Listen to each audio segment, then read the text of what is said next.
Assalamualaikum warahmatullahi wabarakatuh. Perkenalkan, kami dari kelompok 3 yang beranggotakan saya, Yanus Taja, dan rekan saya di samping kanan bernama Tifalen Faurziana Dewi, dan di samping kiri bernama Nurin Farana, akan mempresentasikan materi yang berjudul Putusan Akte Perdamaian di dalam Hukum Perdata, yang mana mata kuliah ini diampu oleh Bapak Hasbi Lutfi.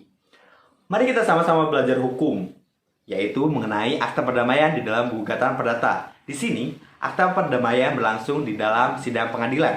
Jadi, apabila pihak-pihak yang berperkara atau dua orang yang berperkara itu ingin mengakhiri perkara atau ingin mengakhiri sengketa, maka bisa membuat kesepakatan perdamaian, yaitu dibuatlah akta perdamaian di depan hakim.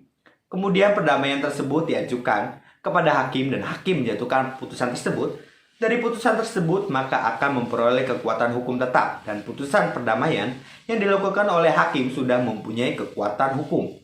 Hukum perjanjian diatur dalam buku 3 KUH Perdata, yaitu tentang perikatan yang menganut sistem terbuka atau open system. Artinya, setiap orang dapat melakukan perjanjian apa saja asal tidak bertentangan dengan undang-undang, ketertiban umum, dan kesusilaan.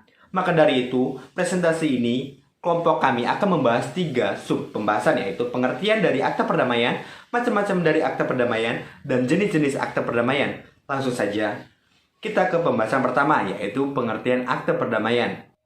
Pengertian akta perdamaian menurut pasal 1313 KUH Perdata, perjanjian adalah suatu perbuatan dengan mana satu orang atau lebih mengikatkan dirinya terhadap satu orang lain atau lebih. Hubungan antara dua orang tersebut adalah suatu hubungan hukum di mana hak dan kewajiban di antara para pihak tersebut dijamin oleh hukum. Akta perdamaian atau akta van verlik merupakan sebuah perjanjian di antara kedua belah pihak yang bersengketa untuk berdamai yang dilakukan di muka persidangan. Sedangkan akta perdamaian menurut pasal 1 angka 10 Peraturan Mahkamah Agung Republik Indonesia nomor 1 tahun 2016 tentang prosedur mediasi di pengadilan menjelaskan bahwa akta yang memuat isi naskah perdamaian dan putusan hakim yang menguatkan kesepakatan perdamaian apabila kedua pihak yang bersengketa berdamai. Nah, kemudian meminta kepada pengadilan agar perdamaian itu dijadikan sebagai putusan pengadilan, maka bentuk persetujuan perdamaian itu disebut akta perdamaian. Selanjutnya, putusan hakim adalah putusan yang diucapkan dalam persidangan perkara yang terbuka untuk umum. Terkait hal ini, putusan hakim harus diucapkan dalam persidangan yang terbuka untuk umum, sehingga sah untuk mempunyai kekuatan hukum. Untuk materi selanjutnya yaitu akan membahas tentang macam-macam akta perdamaian yang akan disampaikan oleh Tifalen. Saya persilakan. Macam-macam akta perdamaian dapat dibagi menjadi 2, yaitu sebagai berikut. Yang pertama ada akta perdamaian dengan persetujuan hakim atau akta van vergelich pada pasal 130 HIR menghendaki penyelesaian sengketa secara damai. Pasal tersebut berbunyi, jika pada hari yang ditentukan kedua belah pihak datang, maka pengadilan negeri dengan pertolongan ketua mencoba mendamaikan mereka.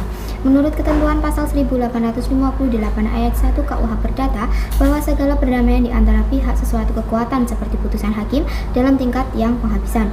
Hal ini pun ditegaskan pada kalimat terakhir pada pasal 130 ayat 2 HIR yang menyatakan bahwa jika perdamaian terjadi, maka tentang hal itu pada waktu sidang harus dibuat sebuah akta dengan mana kedua belah pihak diwajibkan untuk memenuhi perjanjian yang dibuat itu.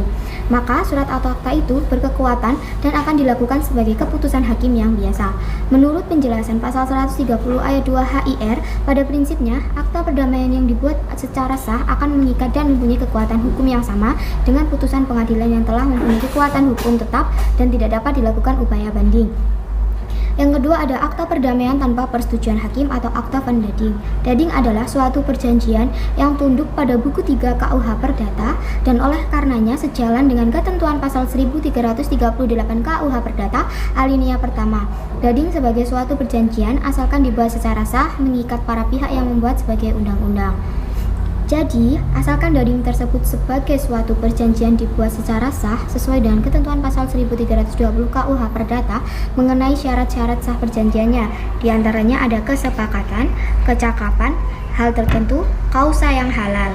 Dengan demikian, dading hanya dapat dibatalkan atau ditarik kembali bila mana para pihak yang terikat oleh dading menyepakati pembatalan atau penarikan kembali kesempatan tersebut atas dasar suatu alasan yang sah untuk menurut undang-undang dinyatakan cukup untuk pembatalan atau penarikan kembali tersebut. Baik, terima kasih Tifalen. Untuk pembahasan selanjutnya yaitu mengenai jenis-jenis akta perdamaian yang akan dijelaskan oleh Nurin Farana. Saya persilakan.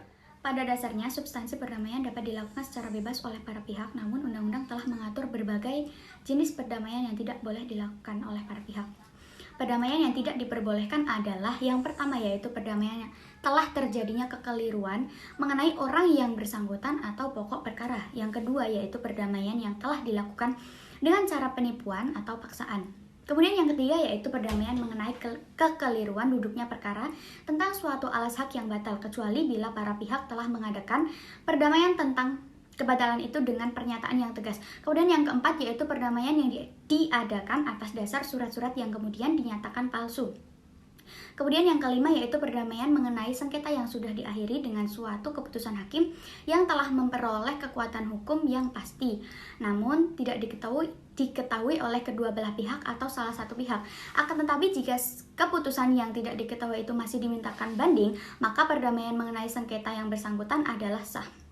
Kemudian yang keenam, yaitu perdamaian yang mengenai suatu urusan sedangkan dari surat-surat yang ditemukan kemudian ternyata salah satu pihak tidak berhak atas hak itu. Adapun perbuatan akta perdamaian tersebut dapat dilakukan dengan tata cara. Yang pertama, yaitu pertama-tama membuat sendiri persetujuan perdamaian dalam suatu akta. Kemudian yang kedua, yaitu para pihak menandatangani akta perdamaian.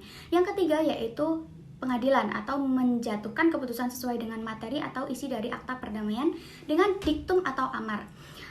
Dalam pasal 1851 KUH Perdata disebutkan bahwa persetujuan perdamaian itu sah apabila dibuat secara tertulis dengan format yang telah ditetapkan oleh ketentuan peraturan yang berlaku. Syarat ini sifatnya memaksa atau imperatif. Dengan demikian tidak ada persetujuan perdamaian apabila dilaksanakan secara lisan, meskipun di hadapan pejabat yang berwenang. Terima kasih kepada Tifalin dan Nurin Farhana. Maka dapat disimpulkan bahwa dalam putusan perdamaian melekat kekuatan hukum mengikat kepada para pihaknya. Para pihak tidak dapat membatalkan secara sepihak. Para pihak harus wajib untuk mentaati dan melaksanakan sepenuhnya isi putusan perdamaian tersebut.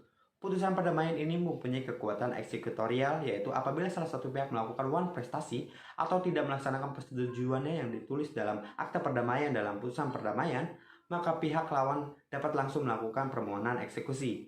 Demikian presentasi dari kelompok kami. Semoga dapat bermanfaat bagi kita semua yang sama-sama ingin belajar hukum acara perdata. Di akhir kata saya ucapkan terima kasih kepada dosen pengampu yang telah membimbing kami dalam pembahasan materi kali ini. Saya akhiri, wabillahi taufiq wal hidayah. Wassalamualaikum warahmatullahi wabarakatuh.